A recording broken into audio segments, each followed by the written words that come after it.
Welcome everyone to Defining Tanya. We are up to Ois Mem. Last week we did Levushim, which was an intense big shear. Levushim's a very big inyam. So now we begin Mem. So what comes before Levushim? Chevre. What expresses itself into Levushim? Midos. Excellent. Mem. So Midas are Ava and Yira. There's really six meters that we might even say there's seven meters, which would be, you would call them Chesed, Gvur, Tiferes, Netzach, Hod, Yesod. And then there's Malchus. Um, and we could talk about, I mean, th those really are the Midas. But we could talk about the Midas for so long. There's so much to talk about. Um, but the basic Midas are Ava and Yira, which is translated as love and fear or awe or respect. And all they are is super simple, is they are ordered energy, which either takes you towards or away. Okay? Love brings you towards, or more actually, to be more accurate, love brings the loved towards you. Actually moves what you love. It brings what you love towards you. You moving towards it is a secondary feature. That also happens. But really what you're doing is you're bringing that to you. Okay? Yira, you hear the subtle difference between you moving towards it and you bringing it towards you, yeah? Yeah, practically though, I would love to hear an example of it, but I understand. Okay, yeah. Um, Year is the opposite. It's not really practical. It's the like the philosophical. We'll say it in a minute. It's very simple, but it's philosophical in nature. Whether it actually applies, I don't know if there's a difference. Lemaisa about me walking towards you, you bringing me walking towards you, or me towards me. But just hold. That's a great question. Just hold your horses for a second. Yira is the opposite. Yira is I move away from you. So it's a double opposite. Ava is me bringing you to me, and Ava is me moving away from you. So Ava is bringing close, and Yira is, sorry, Ava is, you could just Mhm. closeness, and Yira is distance. But there's another nuance which is super important philosophically, which we'll say in a second, which is Ava brings to me, and Yira moves me away. It doesn't push the thing away, it moves me away from the thing. So go on, what's the philosophical, what's the Inyan?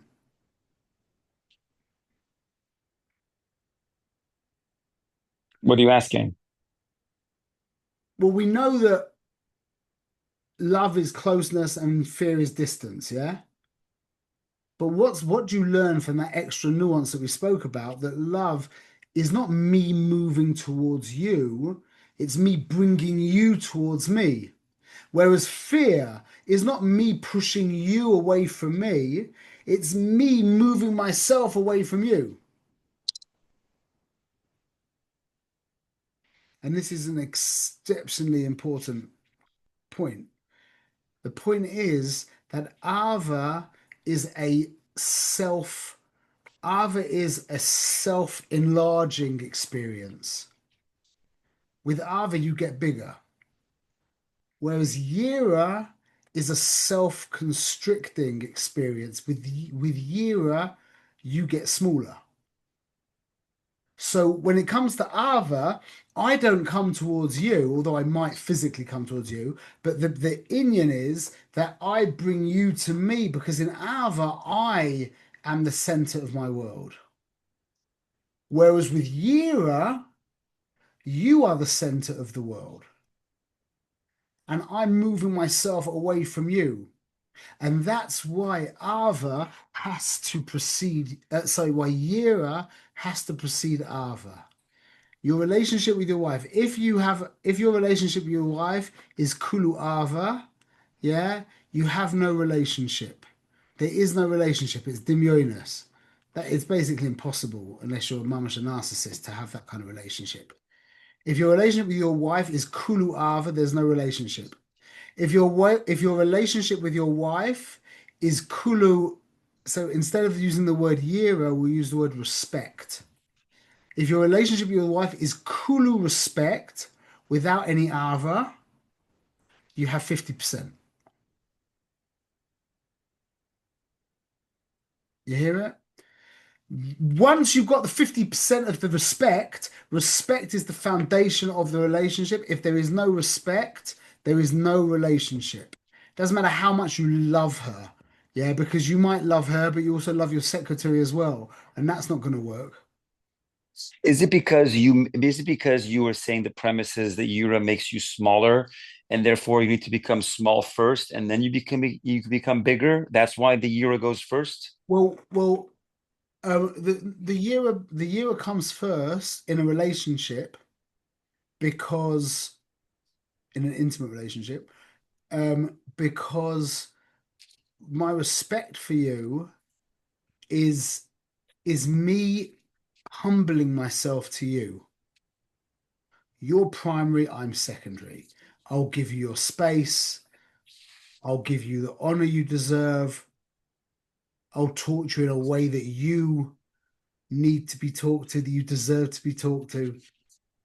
I'm humbling myself. That's what year is. Year is humbling myself to you, which you could say is me kind of acknowledging your existence. Ava is about me.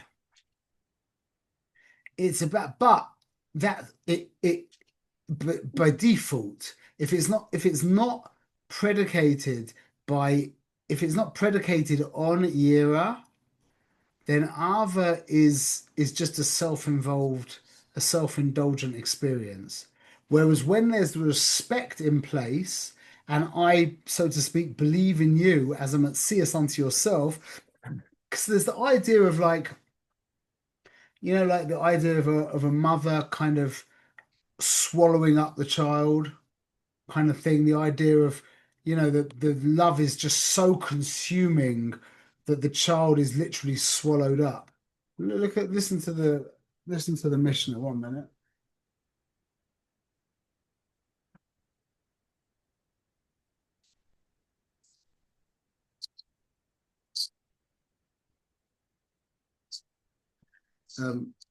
Where's that Mishnah? It wasn't for the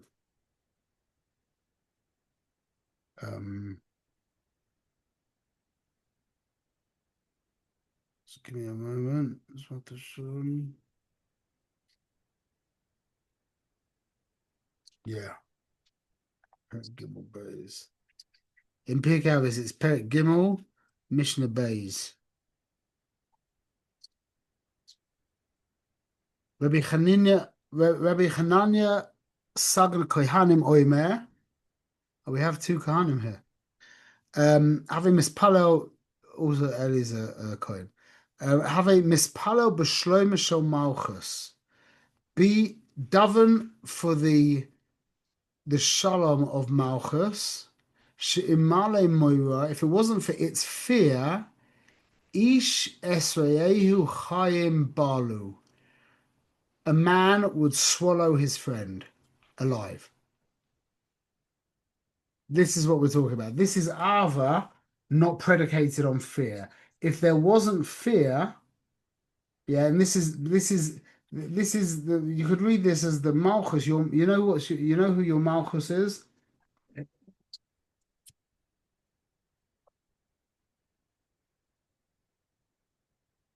By the way, Michael, you're looking really sharp. Nice, all nice and polished. Who's your Malchus?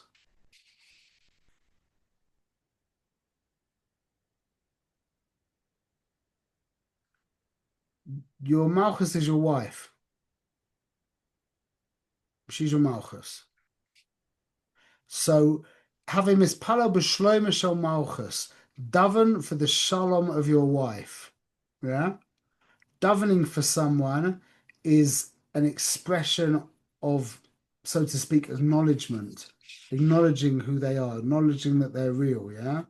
So daven for the shalom of your wife. She'll male moira. If it wasn't for her yira, that you have yira from her, ish esreyehu chayim balu. A man would swallow her alive. Meaning, this is the idea of a relationship is predicated on Yira, because Yira is the initial Hakara, has a recognition of the other's independent Metzius. The other person is a real person, a real thing. You're not just a booba, like you're not a teddy bear. You're not my pillow. Whether you're my emotional pillow, my sexual pillow, my whatever that is, yeah, you're not that. You are a real, because when someone's your pillow, then then like I said, you don't appreciate that they're an actual, that they're real. So that's the era. You, like we've said many times, what um Ava is buying your wife flowers. And Yira is turning off the air conditioner when she's hot and you're, so when she is cold and you're hot. Is one selfish and one selfless? It's It sounds like it. yes, but that's too strong to say that, because love is not love when it's predicated on fear is absolutely not selfish. That's the point. And this is why if you could do everything in the world for your wife, yeah? But if you don't respect her, meaning if you Mm. don't humble yourself before her, there's a very good chance that she will feel that all the things you're buying for her are selfish and manipulative.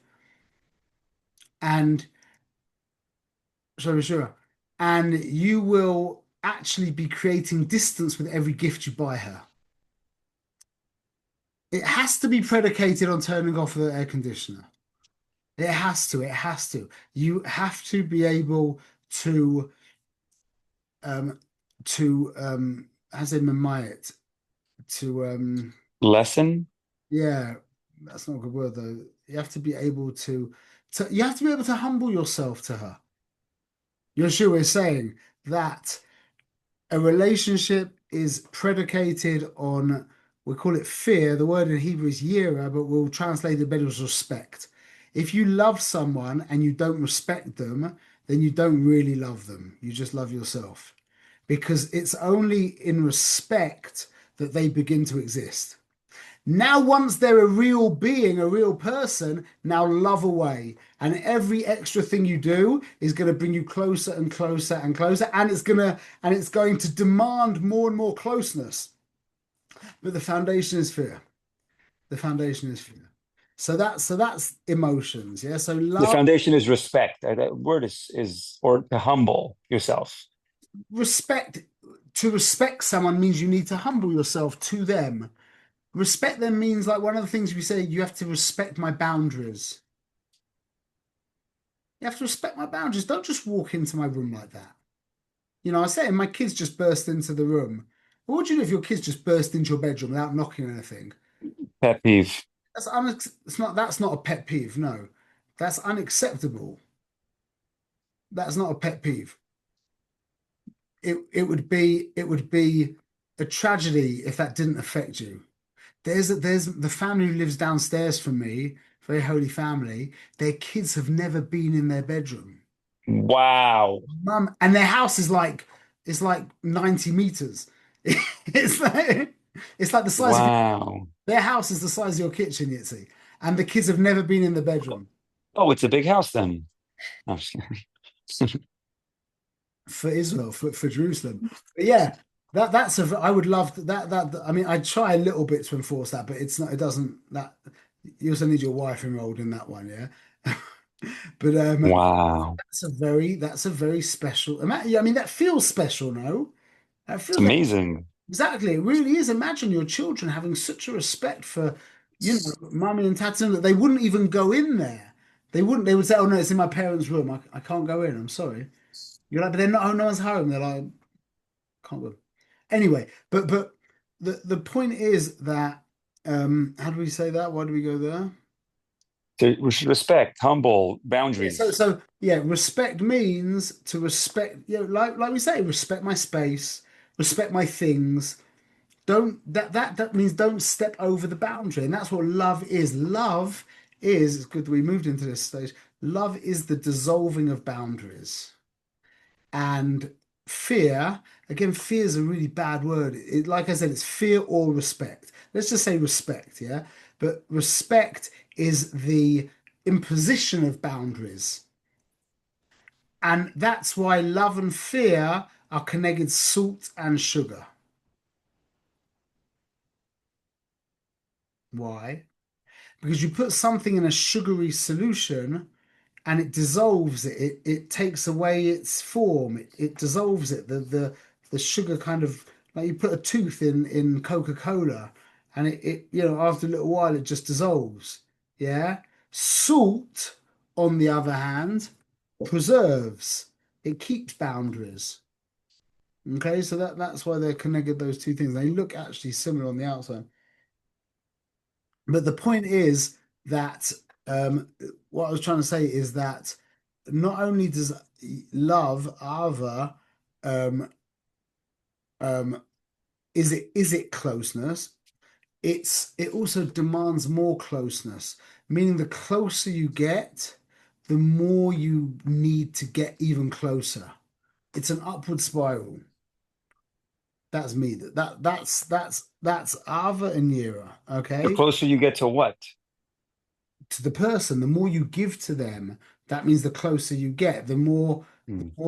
the more you interact with them, the more you give to them, yeah, the more you want to give to them. That's what Ava is. It engenders closeness.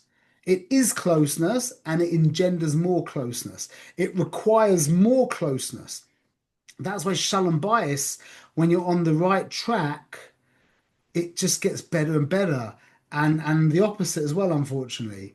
If a person's on the wrong track, it gets worse and worse. Yeah, but that's how it goes. It's mitzvah Guerrera's mitzvah. So Ava engenders more ava. When the more you love something, the more you want to love it, and therefore the more you give to it, and the more you love it, and the more, and then eventually, as is the way of ava, is you become one, you merge, which is the experience of marriage, which is what marriage is meant to, that is what marriage is. Marriage is the merging of two essences. So I think we've said this before. I said it recently, but I'll say it again. It's really important is that what's the difference between loneliness and feeling alone? We spoke about this. I'm No, one sounds selfish though. yeah. So it's really amazing. It's probably one of the most important things I know of, and I always cry when I say this. Um,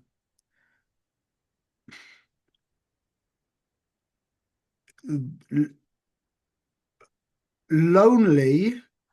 So we've got two phenomena. They're very, very different, maybe even the opposite. Lonely and being alone.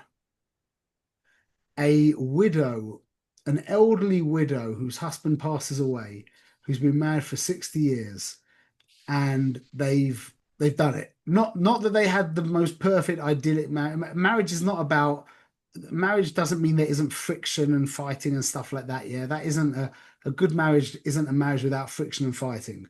Not that a good marriage has to have friction and fighting, but friction and fighting is not a sign of a bad marriage. Yeah, a sign of a bad marriage is feeling alone.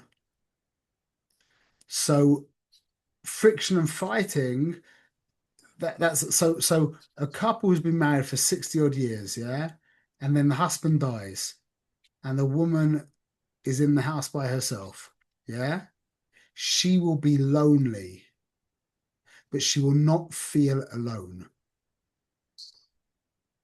This is about as deep a thing as you could ever say, literally. She will feel lonely, very lonely, but she does not feel alone. Why? Because she became what she and her husband are one. That is what marriage is. Now he's gone, his body's not there, but she's still one with him. She's lonely, Lamaisa, there's no one around, yeah. So she's watching the television and stuff, but she's not alone. Masha Ain Kane, like one of these socialites, is that what they're called in LA? A socialite, yeah. These Nebuch people who've got a lot of money, yeah, and very beautiful, yeah. They could be surrounded by people 24/7. They're never, ever lonely, ever. And they feel abject aloneness. It's exactly what you said, Yitzi. It's selfish and selfless on the ultimate level. And that is what marriage is about. Marriage is about solving the aloneness problem. It's about merging. It's about two essences merging with each other. Like you take a drop of water, yeah, like from a pipette. You put a little, like a little. You got a little drop, a bead of water, yeah, and another bead of water. And if they get close enough, they kind of just touch and they merge into one. That's what marriage is. Marriage is that the essence of the man and the woman become mamash one, and they still maintain a separate name. Meaning, my wife's called Shiri, yeah? It's not like Shiri becomes Shmuel and Shmuel becomes Shiri, not at all. Shmuel stays Shmuel, Shiri stays Shiri, but the essence of who you both are is one, beyond all name. That's Hayat Mekudeshes Li. The Anoichi and the Ata, or the At. Li is Anoichi, is me. That's beyond name, and At, you, is beyond name. And at that point, there is no, the essences are actually able to merge. And at that point, you don't feel alone. That feeling of aloneness goes away. So that is the ultimate um objective of Ava. So Ava is creating closeness and more closeness and more closeness. And if we do that over enough time and with enough intelligence, with enough energy and with enough bikush, yeah, then the essences will actually merge with one another.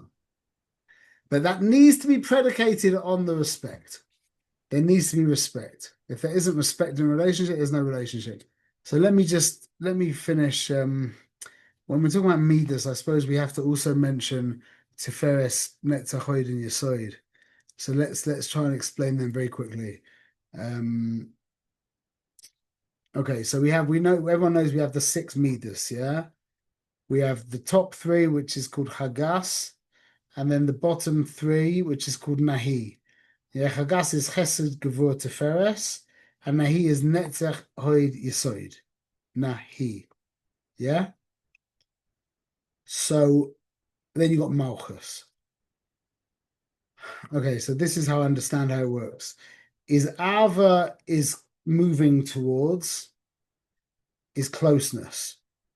Yira is distance. So Ava is giving. Yira is not taking. It's just not giving. It's holding back. Like, when you're so excited, like it's happened to me so many times now with the Blessed Life. I bumped into this guy in Shul like a couple of weeks ago before E1 was beginning. And I said to him, listen, I was in the Marcolet and I was like, on tonight there's this Zoom thing that you have to come. And then I realized, how am I going to sell this to him in like 20 seconds? I'm like, I can't do this. And I just said to him, you know what?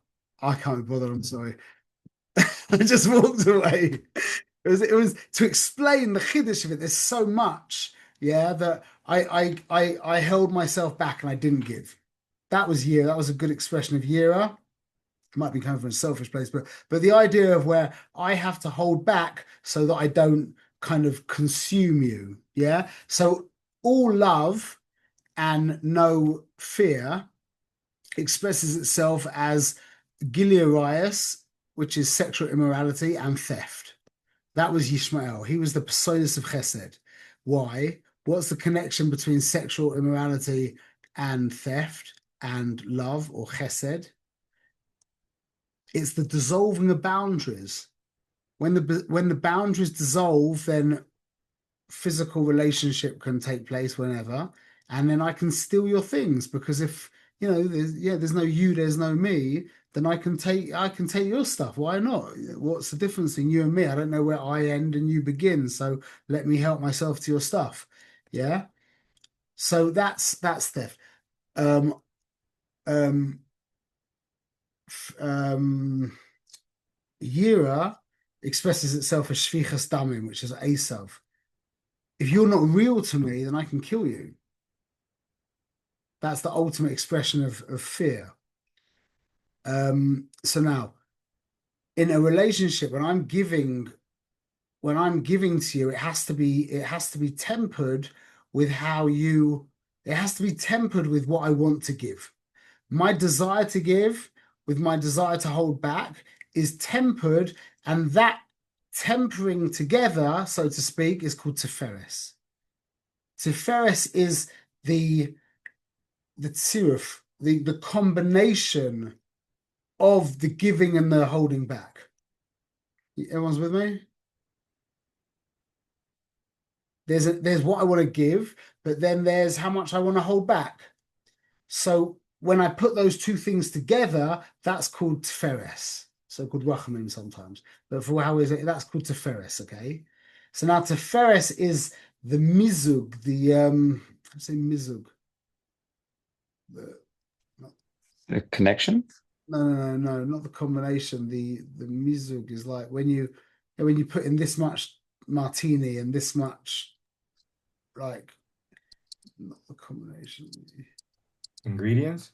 The no, the mizug, the Recipe? what? Recipe? 1 minute. Mixture? Recipe? Maybe mixture. What? Mixture, yeah. Mizug. Integration, merging, blending. Okay. Yeah. It means it's the right combination, the right amount of blend, whatever it is, the correct amounts. You know? That's called Tiferes. You can't just have Chesed by itself, and you can't just have Ava by itself, Gevurah by itself. It has to be tempered. Okay. Now it's going to be a bit graphic, so please excuse me, but this is the only way that I know how to teach this. Okay. Malchus is the one that receives it. Malchus is already the other person. Malchus is the other. So if I want to give you an idea, yeah, I don't want to give you the whole idea, and I want to give you what I can give you, but at the same time, I want to hold something back as well, not because of you, because of me. At the level of Chesed and Tiferes and Gevurah, you don't exist that much. Wait, okay, this is the point now. So now Chesed is giving the idea, Gevurah is holding back the idea. Then the amount that I determine is the right combination. That's called Tiferes. Now Tiferes, so to speak, employs Netzach and Hoid. Netzach is on the right side, which is like Chesed, and Hoid is on the left side, which is like Gevurah. Now, this is the implementation of the idea, the actual giving of the idea. So they are a devolving of the two. They are a devolvement. I can't think how you say that. A devolution of the Chesed and the Gevurah. Chesed is giving, Gevurah is holding back. Netzach is giving, Hoid is holding back. But in relation to the other person. So what's your side? Your side is the point of connection. Now, this is the analogy. Excuse me for this, but this is the analogy that gets this so clear. Yeah, everything right now should be kind of fluffy and not really making much sense, but this makes it very clear. Is the Yisoid is the Ava, yeah, is the male reproductive organ. That's Yisoid. That's the point of connection. Yeah, Hoid and Netzach is the movement of the intimate movement of backward and forward, of going in and going out. Excuse me, I excuse this. That's just how that's what Hashem did. Yeah. So that is, and if you when you learn Kabbalah, it gets so much more graphic, like mamish unbelievable. But to understand these two ideas, this is exactly it. That the movement forward is the netzach. That's the actual giving of the idea, the actual giving of the idea, not the wanting to give the idea, which is chesed. You get me? Chesed is the desire to give. Yira is the desire to hold back. But netzach is the actual giving, and hoid is the actual holding back. And yesoid is the thing that is, you don't have to describe, you don't have to explain it. It's there. The image is there. That's the image. That's what Yesod is. And it goes into the Malchus. The Malchus is the feminine. That's the Nekeva. That's the idea of giving. That's how it works. That's how the system runs.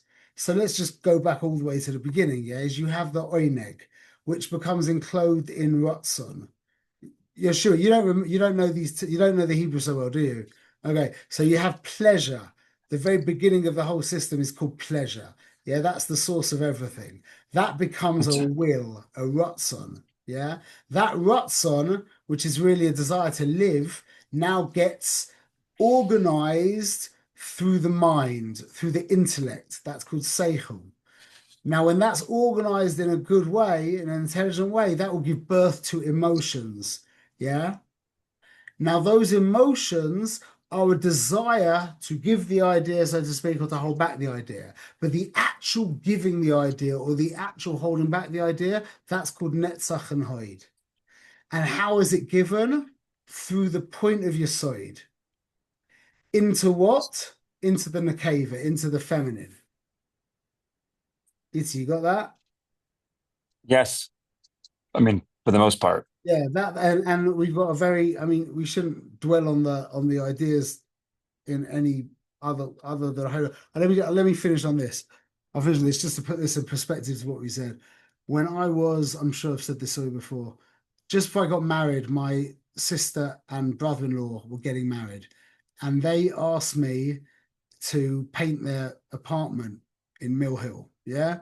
So I was on a bocha. I was already, I think I was engaged. I was engaged. Yeah, I was earning the money to pay for my engagement ring. So I was engaged. I was painting their apartment in a kind of secular block of flats in apartment building in Mill Hill. And again, excuse what I'm going to say, but the next door, I was doing this like for a few days, yeah.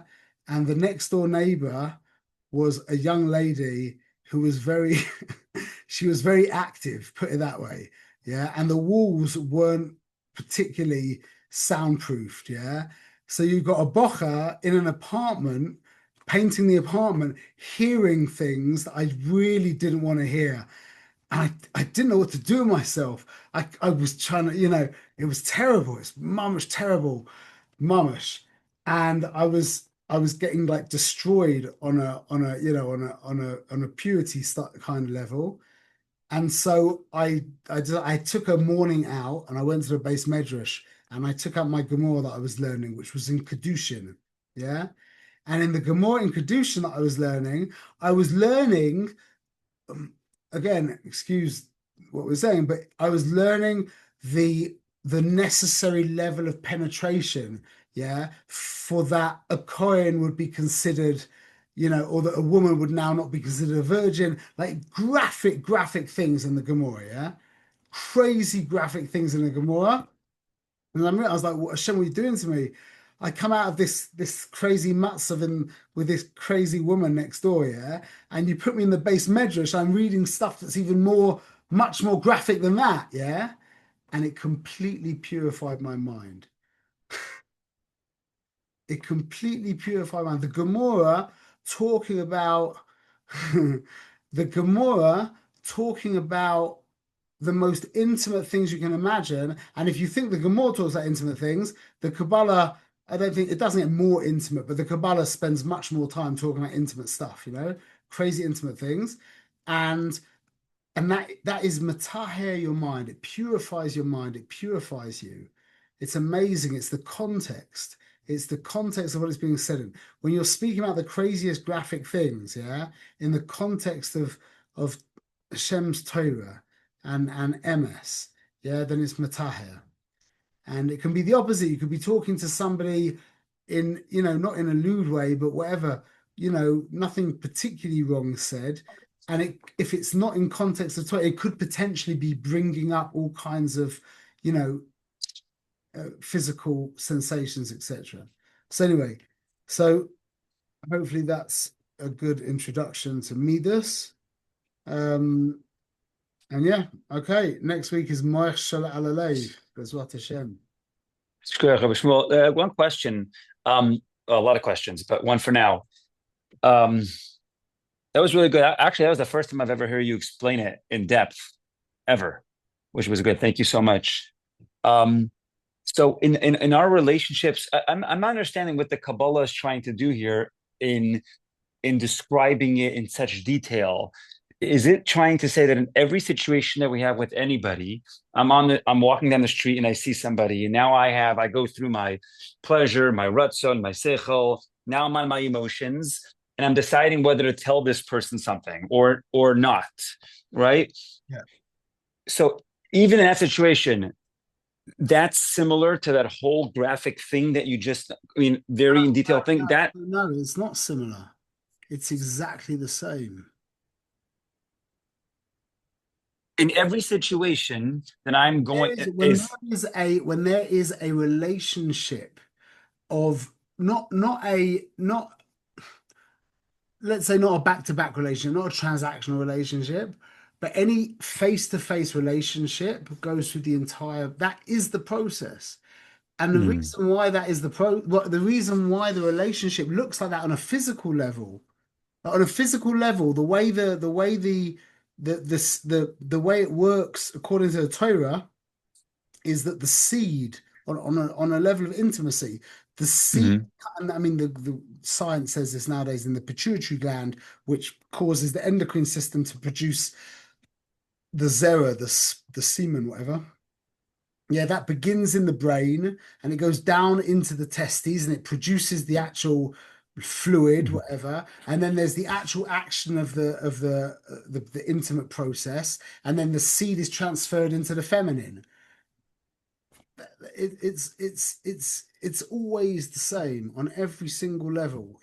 And it happens as a microcosm on every level as well. And every single level, the whole process happens again within the level. That's the inyan of the spheres. And you've got chesed b'chesed and gevur b'chesed, and then it's an endless. Whenever there is a transferal from above to below, that is what we're discussing.